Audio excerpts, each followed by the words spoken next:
Yo, it's Brooklyn, one of the CEOs out of YSMG, created out of Winnipeg, Manitoba, Hard City, born and raised.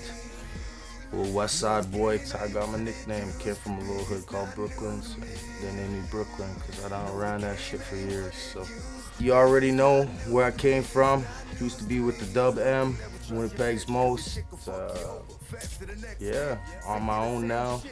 Good group of guys, good team, and yeah, that's what it is. When I'm not a rapper and I'm not a street guy and I'm not a businessman, I'm a full-time daddy, man. That's what it is.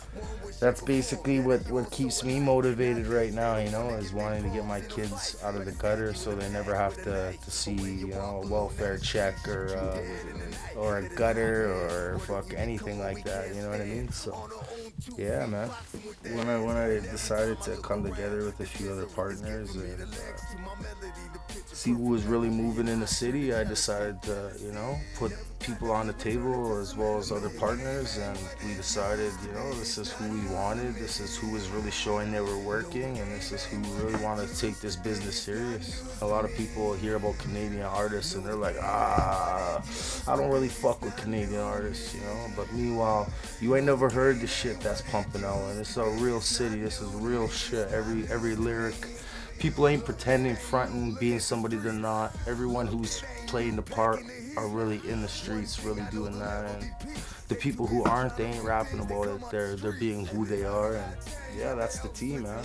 We all hand selected who was a part of us, and there's a whackload of us. I want to build one of the biggest labels out of Canada, you know what I mean, ever to be seen. So that's what I'm working at. Any new talent, you figure you got that shit, yo, I got the paper to back it up and put that dream in motion, you know what I mean? YSMG's gonna change the game because people ain't putting out music like we're putting out. We're putting out real music, bottom line, and you can't compete with people with real stories and real lyrics and real body and soul, you know what I mean? I see the company, being nationally known. We ain't trying to sign to anybody. We're trying to be the biggest independent. We're gonna do this ourselves. We ain't never needed nobody to get to where we're at now. So we're not gonna need them once our success, rises through the roof. So basically, worldwide, I plan to be out there, you know what I mean? Myself as an artist as well, and the team. So that's where you can find us worldwide in a couple of years, hopefully everything works out, hard work and devotion, man. Like Kwesi said, you can do anything. So I don't think there was any regrets up until the point I went to prison. But yeah, everyone knows the story. Fuck, I did dirty while I was doing jail time. You know what I mean? Motherfuckers made shirts of me, Free Brooklyn, that I ain't never even seen $1 from. My own shirts that I got printed, never the fuck mine, you know what I mean? And I would never work with those guys again just because the fact of how crooked it really got when money came into play, you know what I mean? And that's just being real, man. A lot of people hear a lot of bullshit that those guys speak, which isn't true. If you really know who I am, fucking, and know fucking, I stood 10 years beside those guys. The motherfuckers is trying to talk bad about me and all that, and ain't nothing ever happened in that 10 years except motherfuckers like me going to jail. You know what I mean? So it's like, it is what it is. I'd never fuck with them again. Good luck to them. Fucking, you know what it is. Fucking, I did all the jail time and I got fucked. Basically that's what it is. This industry is a cutthroat business, man. A little bit of jail time and a little bit of guap done fuck people's minds up, and as long as you learn from your mistakes and never fuck with people like that again, man, you'll be successful, man. It's a live and learn situation, you gotta live and learn, and even though if you do carry regrets, let that shit go and just focus on what the fuck you're doing now, because since I've left, I could say, yeah, I am happier. I'm happier where the direction and the business should have went in the first place with Winnipeg's most. As I see a broader view than just being a local Aboriginal rapper who's one of the hottest Aboriginal rappers, because I'm beyond that. Yeah, I'm happier. Here's what it is. Much love. Good people around you, man, and good strong shoulders to lean on, that's what keeps me going, man. My family, my friends, the people in YSMG, just the broader vision, man. Everyone who surrounds us and who's helped this get to where it is.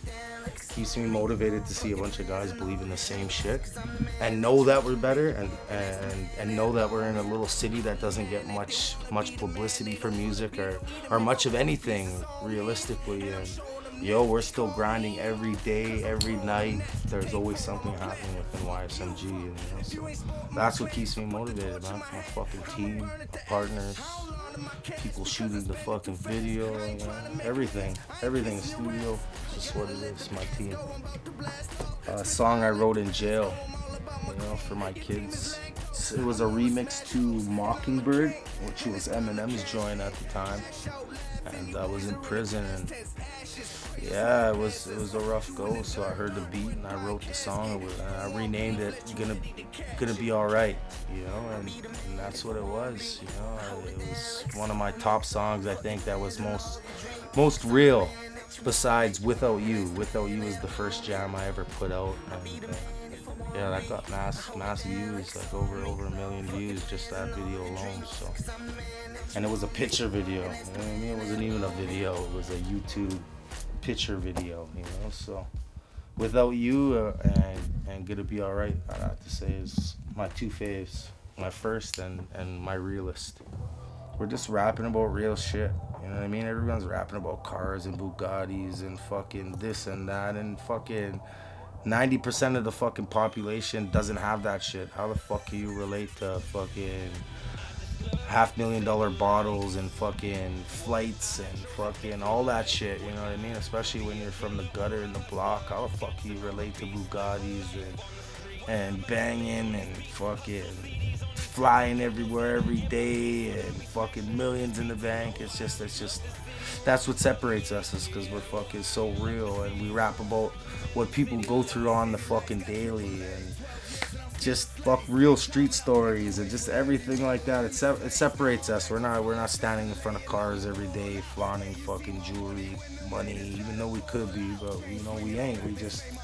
We looking for the real vision. We want to make it off of real music people can relate to. So I'm not trying to be a role model. I know that, because then the weight is on you, and people will expect you to fail, and people will expect you to, you know what I mean? If something bad happens, then they're gonna flip it on you and say, "Oh, well, you're a role model to society." It's like, nah, motherfucker, I'm just me. I'm part of society, and if I speak to the youth and they listen about fucking what I'm saying, then alright, then cool. Young Thug's dope. I think YMCMB, fuck Lil Wayne, and fuck all those cats, man, just coming from the bottom, man. Fuck, yo, I even fuck with Gilly the Kid, yo. Fuck, like, yo, that's a real street nigga, you know what I mean? I'll fuck with anybody, you know what I mean? As long as you real. My favorite piece of jewelry would have been a ring that I fucking found at a payphone. I was slanging rocks, stopped for a Slurpee. You know, I was banging in the streets back then, 10 years ago, pretty heavy, and I seen something shimmering, something big, man. Something just huge. I was like, what the fuck is that, you know? I walked over and I seen it. It was a ring sitting on top of the fucking, the phone, yeah, the payphone. And I grabbed it and I was like, wow, I can't believe this shit. Like, who would forget this shit? I thought it was fake, so I went straight to the jewelers. Pete's Jewelers, you know, City Jewelers. Everybody from Winnipeg knows that motherfucker. So I went straight there and he checked it out and he's like, yo, you know this is a ring that comes apart, eh? It's like a 6-piece ring. So he snapped it apart for me in a puzzle. He's like, you can put it together different ways too. So I put it back where it was like an X with the diamonds. It was just like dope shit. But I was young and dumb and ended up selling that shit. I should have kept it. It was worth a lot of money. Like 85 Cutlass jacked up, 22s, candy apple red. Still my favorite first whip. Still my favorite out of all the vehicles I got. Maybe one day I could see myself acting in short films. And basically, yeah, man.